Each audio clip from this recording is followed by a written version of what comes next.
ప్రపంచం నలుమూలల నుండి తాజా వార్తలతో మీ ముందుకు వస్తున్నాం. ఇదే సూర్య 24 న్యూస్.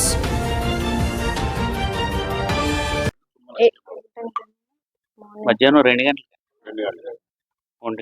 ఈ రోజు మన రంపచోడవరం పరిధిలో ఉన్నటువంటి గంగవరం మండలంలో పిడతమావడి గ్రామంలో మన తెలుగుదేశం పార్టీ కార్యకర్త అయినటువంటి రెడ్డి వేణుగోపాల్ రెడ్డి అనే వ్యక్తి కొండరెడ్డి కులానికి చెందినటువంటి ఒక పీవీటీసీ కులస్తుడు.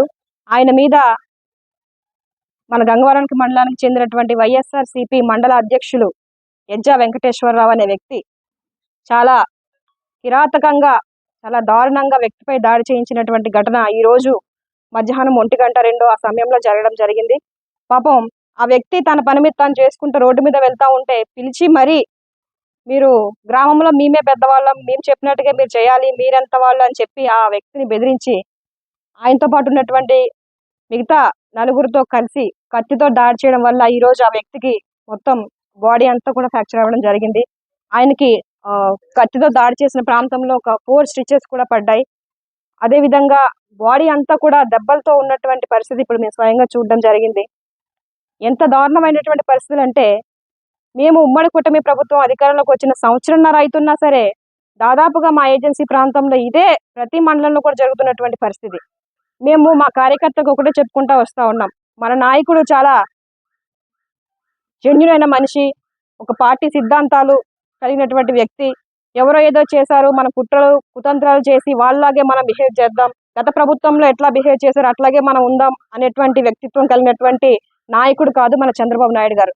ఆయన ఒకటే చెప్తా ఉన్నారు, మీరు సహనం పాటించండి, ఎవరో సైకో పాలన చేసినట్టు మీరు అట్లా చేయొద్దని ఏదైతే మార్గంలో మాకు చెప్పారో అదే విధంగా మేము వెళ్తా ఉన్నాం. అయినప్పటికీ ఈ రోజు కూడా చాలా మంది వైసీపీ కార్యకర్తలు మా కార్యకర్తలను చాలా రకాలుగా ఇబ్బందులు పెడతా ఉన్నారు, ప్రతి విషయంలో అడ్డుగా వెళ్తా ఉన్నారు. అయినా సరే మేము పట్టించుకోకుండా మా పని మేము చేసుకుంటూ మేము చేసినటువంటి అభివృద్ధి సంక్షేమాన్ని ప్రజలకు తీసుకెళ్తా ఉన్నా సరే అడ్డుపడతానే ఉన్నారు. ఈ యజ్జా వెంకటేశ్వర్ అనేటువంటి వ్యక్తి గత వైసీపీ ప్రభుత్వంలో సొసైటీ నుంచి 5 కోట్ల రూపాయలు స్కామ్ చేసి ఈ రోజు దర్జాగా గ్రామాల్లో తిరుగుతా ఉన్నాడు. ఎంత దారుణమైన పరిస్థితులు ఇక్కడ మా ఏజెన్సీలు నెలకొన్నాయి అన్నది మీరే గ్రహించారు ఒకసారి.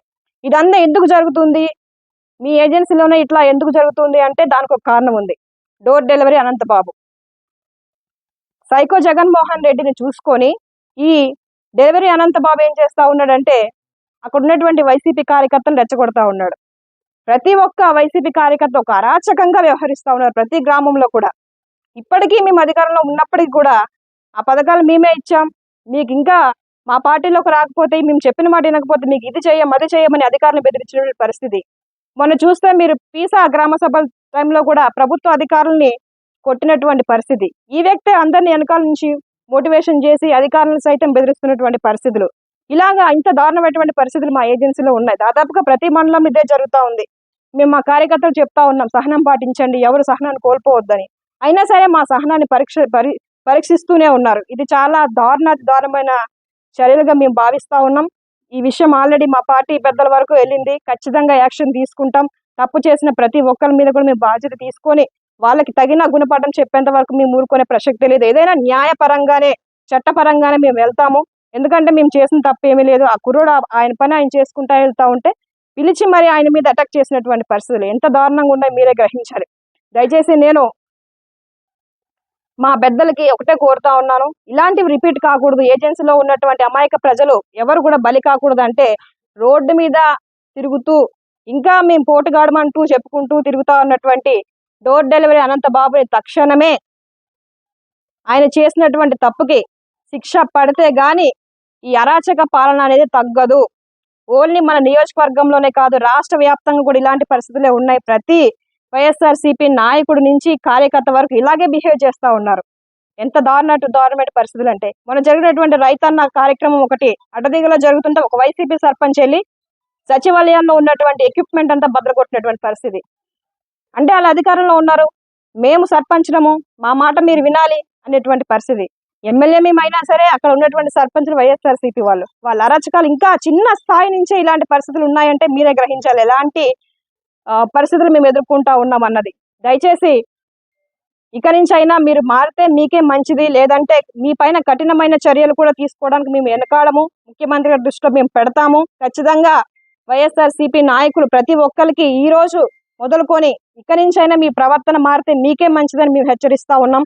మేము ఈ రోజు సంవత్సరం అయినప్పటికీ కూడా ఏ ఒక్క వైసీపీ కార్యకర్త మీద ఎటువంటి దాడులు కానీ వ్యతిరేకమైనటువంటి పనులు కానీ వాళ్ళపైన ఇతర యాక్షన్లు కానీ ఏమీ మేము తీసుకోలేదు. అందరినీ సమానంగా మా కార్యకర్తలతో పాటు అందరినీ సమానంగా మేము చూసుకుంటా వెళ్తా ఉన్నాం. చూసి చూడనట్టుగా పోనీలే అందరినీ కలుపుకొని వెళ్ళిపోవాలి, గొడవలు పెట్టుకుంటే ఇంకా పెద్ద ఇష్యూ అవుతుంది అనేటువంటి పరిస్థితుల్లో మేము ఈ రోజు ఉన్నప్పటికీ మా సహనాన్ని మీరు ఇంకా పరీక్షిస్తూనే ఉన్నారు.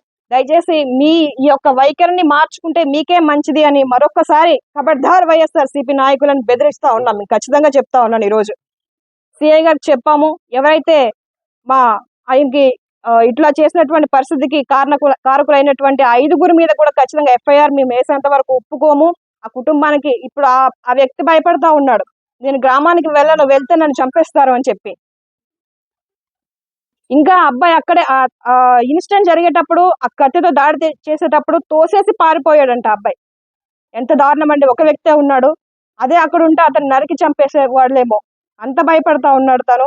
ఒక సామాన్య కొండరెడ్డి కులానికి చెందినటువంటి గిరిజనులు ఈ రకంగా బెదిరించేటువంటి పరిస్థితులు మా ఏజెన్సీలో చోటు చేసుకున్నాయి అని చెప్పడానికి నేను చాలా సిగ్గుపడతా ఉన్నాను. దయచేసి ఈ రోజైనా మీ ప్రవర్తన మార్చుకుంటే మీకే మంచిదని మేము హెచ్చరిస్తా ఉన్నాం. దయచేసి గమనించాలి.